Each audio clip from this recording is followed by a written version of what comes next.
नमस्कार साथियों, मैं असगर खान स्वागत करता हूं आप सभी का असगर एकेडमी यूट्यूब चैनल में। प्यारे साथियों, आज है 16 जुलाई 2026 और 16 जुलाई 2026 के आज हम मोस्ट इम्पोर्टेंट करंट अफेयर पढ़ने वाले हैं। चाहे आप कोई भी प्रतियोगी परीक्षाओं की तैयारी कर रहे हो, चाहे आप एसएससी कर रहे हो, चाहे पुलिस, चाहे बैंकिंग, चाहे रेलवे, कोई भी प्रतियोगी परीक्षा की आप तैयारी कर रहे हैं, सभी प्रतियोगी परीक्षा के लिए महत्वपूर्ण क्वेश्चन होने वाले हैं। तो इसलिए साथियों, वीडियो को आप लोग लास्ट तक जरूर देखें और अगर वीडियो आपको अच्छा लगता हो तो वीडियो को लाइक कर दें, चैनल को सब्सक्राइब कर दें और वीडियो को अपने दोस्तों के साथ शेयर जरूर करें, ठीक है। और वीडियो को लास्ट तक जरूर देखें क्योंकि लास्ट तक देखना बहुत ही ज़रूरी है, क्योंकि आपको अधूरा ज्ञान मिलता है अगर आप लास्ट तक वीडियो नहीं देखते हैं। तो वीडियो को पहले साथियों लास्ट तक जरूर देखिएगा, ठीक है। एक बार चलिए स्टार्ट करते हैं। आज का हमारा पहला प्रश्न क्या है, ध्यान दें। हाल ही में centre for nano and soft matter sciences ने क्या विकसित किया है? हाल ही में centre for nano and soft matter sciences ने क्या विकसित किया है? तो क्या विकसित किया है प्यारे साथियों? ओमिनिया सेंसर। क्या विकसित किया है? ओमिनिया सेंसर, ठीक है। आपको यहाँ पर याद रखना है, ओमिनिया सेंसर विकसित किया है, ठीक है। क्या किया है? ओमिनिया सेंसर। तो आपका यहाँ प्यारे साथियों ऑप्शन बी आपका यहाँ राइट आंसर हो जाएगा, ठीक है। Centre for nano and soft matter sciences Bengaluru में एक स्वाध्याय अनुसंधान संस्था स्थित है। यह विज्ञान एवं प्रौद्योगिकी विभाग यानी DST का समृद्ध कार्य है। संस्था ने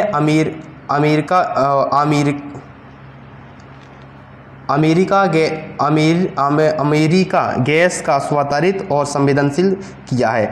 यानी कि इसका कहने का मतलब है centre for nano and soft matter sciences ने हाल ही में ओमिनिया सेंसर विकसित किया है, ठीक है। किसने किया है? GENS ने, यानी कि centre for nano and soft matter sciences ने विकसित किया। ये कहाँ पर स्थित है? तो बेंगलोर में स्थित है। और ये जो संस्था है NENC, जी किसके अधीन काम करती है? तो DST यानी कि भारतीय जी किसके बीच करती है? तो वैज्ञानिक एवं प्रौद्योगिकी विभाग के अंतर्गत कार्य करती है। तो इसने अमोनिया सेंसर नाम का एक छोटा सा डिवाइस बनाया है, ठीक है। आपको इतना याद रखना है। तो ऑप्शन बी प्यारे साथियों राइट आंसर हो जाएगा। चलिए नेक्स्ट क्वेश्चन हमारा क्या है, ध्यान दीजिएगा। हाल ही में केंद्र सरकार और पश्चिम बंगाल सरकार ने संयुक्त रूप से 8 दिवसीय मेले का पहला आयोजन किस शहर में किया है? हाल ही में केंद्र सरकार और पश्चिम बंगाल सरकार ने संयुक्त रूप से 8 दिवसीय मेले का पहला आयोजन किस शहर में किया है? तो किस शहर में किया है प्यारे साथियों? तो कोलकाता में किया है। किस शहर में? कोलकाता में। तो आपका प्यारे साथियों ऑप्शन सी आपका यहाँ राइट आंसर हो जाएगा, ठीक है। 8 दिवसीय मेले का जो पहला आयोजन है वो कोलकाता में किया गया है। इसका जो आयोजन है वो केंद्र सरकार और पश्चिम बंगाल सरकार ने संयुक्त रूप से यानी कि मिलकर मेले का आयोजन किया है। और मेले का जो उद्देश्य है प्यारे साथियों वो है संस्कृति, हस्तशिल्प और पर्यटन, स्थानीय उत्पादों को बढ़ावा देना। कोलकाता पश्चिम बंगाल की राजधानी है और हुगली नदी के किनारे स्थित है कोलकाता। आपको इतना याद होना चाहिए, ठीक है। तो प्यारे साथियों आपका यहाँ ऑप्शन सी प्यारे साथियों राइट आंसर हो जाएगा। चलिए नेक्स्ट क्वेश्चन क्या हमारा, ध्यान दीजिएगा। हाल ही में 12वीं ब्रिक्स श्रम एवं रोजगार मंत्री की बैठक की मेजबानी किस शहर में की जाएगी? तो हाल ही में 12वीं ब्रिक्स श्रम एवं रोजगार मंत्रियों की बैठक की मेजबानी किस शहर में की जाएगी? तो किस शहर में की जाएगी 12वीं ब्रिक्स श्रम रोजगार मंत्री की बैठक? तो हैदराबाद में की जाएगी। आपको इतना याद होना चाहिए, हैदराबाद। आपका यहाँ ऑप्शन सी आपको यहाँ राइट आंसर हो जाएगा, ठीक है। तो 12वीं ब्रिक्स श्रम एवं रोजगार मंत्रियों की बैठक की मेजबानी जो है हैदराबाद शहर करेगा, ठीक है। हैदराबाद कहाँ पर है? तेलंगाना में स्थित है और तेलंगाना की राजधानी है, ठीक है। आपको इतना याद रखना है। तो ब्रिक्स के सदस्य ब्राजील, रूस और भारत, चीन और दक्षिण अफ्रीका जैसे इनका बैठक की मेजबानी करेगा। इसका उद्देश्य है साथियों ब्रिक्स का 12वीं ब्रिक्स बैठक का कि रोजगार, कौशल और विकास, सामुदायिक सुरक्षा पर सहयोग बढ़ाना। हैदराबाद तेलंगाना की राजधानी है और भारत का प्रमुख IT एवं नवाचार केंद्र भी माना जाता है, ठीक है। आपको याद रखना है। तो ऑप्शन सी प्यारे साथियों यहाँ राइट आंसर हो जाएगा। चलिए नेक्स्ट क्वेश्चन क्या है हमारा, ध्यान दें। हाल ही में भारतीय फार्मा फार्माकोपिया आयोग यानी आईपीसी ने किस राज्य के प्रमोट फार्मा काउंसिलिंग के साथ समझौता ज्ञापन एमओयू पर हस्ताक्षर किए हैं? हाल ही में भारतीय फार्माकोपिया आयोग यानी आईपीसी ने किस राज्य के प्रमोट फार्मा काउंसिल के साथ समझौता ज्ञापन एमओयू पर हस्ताक्षर किए हैं? तो किस राज्य के साथ किए हैं? तो किस राज्य के प्रमोट फार्मा काउंसिलिंग के साथ समझौता ज्ञापन एमओयू पर हस्ताक्षर किए हैं? तो उत्तर प्रदेश के साथ। ठीक है, उत्तर प्रदेश के प्रमोट फार्मा काउंसिलिंग के साथ विज्ञापन हस्ताक्षर किए हैं। आपको इतना याद रखना है। ठीक है, उत्तर प्रदेश आपका यहाँ ऑप्शन सी आपका यहाँ राइट आंसर हो जाएगा। ठीक है, तो भारतीय फार्माकोपिया आयोग ने यानी आईपीसी ने उत्तर प्रदेश के प्रमोट फार्मा काउंसिलिंग के साथ एमओयू पर हस्ताक्षर किए हैं। इस समझौते का जो उद्देश्य है वो फार्मा उद्योग में गुणवत्ता अनुसंधान और कौशल विकास को बढ़ावा देना। ठीक है, आईपीसी का मुख्यालय है जो वो गाजियाबाद उत्तर प्रदेश में स्थित है। आईपीसी स्वास्थ्य एवं परिवार कल्याण मंत्रालय के अधीन कार्य करता है। किसके अंतर कार्य करता है? स्वास्थ्य एवं परिवार कल्याण मंत्रालय के अधीन कार्य करता है। आपको याद रखना है। ठीक है, तो उत्तर प्रदेश प्यारे साथियों इज द राइट आंसर हो जाएगा आपका। ठीक है, याद रखें। चलिए नेक्स्ट क्वेश्चन हमारा क्या है, ध्यान दीजिएगा। हाल ही में देश की पहली हाइड्रोजन ट्रेन किस राज्य में हरी झंडी दिखाई जाएगी यानी कि चलेगी? तो हाल ही में देश की पहली हाइड्रोजन ट्रेन किस राज्य में हरी झंडी दिखाई जाएगी? तो किस राज्य में हरी झंडी दिखाई जाएगी? तो हरियाणा राज्य में। ठीक है, आपका इतना ऑप्शन बी आपका राइट आंसर हो जाएगा। ठीक है, तो देश की पहली हाइड्रोजन ट्रेन का संचालन जो है हरियाणा राज्य में शुरू किया जाएगा। ट्रेन को प्रधानमंत्री नरेंद्र मोदी द्वारा हरी झंडी दिखाई जाएगी। हाइड्रोजन ट्रेन स्वच्छ ऊर्जा पर आधारित है और इससे कार्बन उत्सर्जन कम होता है। यह परियोजना ग्रीन और पर्यावरण अनुकूल परिवहन को बढ़ावा देने की एक दिशा में महत्वपूर्ण है, याद रखें। ठीक है, तो इसका जो उद्घाटन है वो नरेंद्र मोदी जी करेंगे। नरेंद्र मोदी जी द्वारा इसकी हरी झंडी दिखाई जाएगी और हरियाणा राज्य में पहली देश की हाइड्रोजन ट्रेन का शुभारंभ होगा। ठीक है, आपको इतना याद रखना है। तो ऑप्शन बी प्यारे साथियों राइट आंसर हो जाएगा। चलिए नेक्स्ट क्वेश्चन क्या हमारा, ध्यान दीजिएगा। वीडियो को लास्ट तक जरूर देखें। अगर वीडियो अच्छा लगे तो वीडियो को लाइक कर दें, चैनल को सब्सक्राइब कर दें और वीडियो को अपने दोस्तों के साथ शेयर जरूर कर दें। ठीक है, चलिए हाल ही में मध्य प्रदेश के किस शहर में पहली बार अंतर्राष्ट्रीय हवाई सेवा शुरू हुई है? हाल ही में मध्य प्रदेश के किस शहर में पहली बार अंतर्राष्ट्रीय हवाई सेवा शुरू हुई है?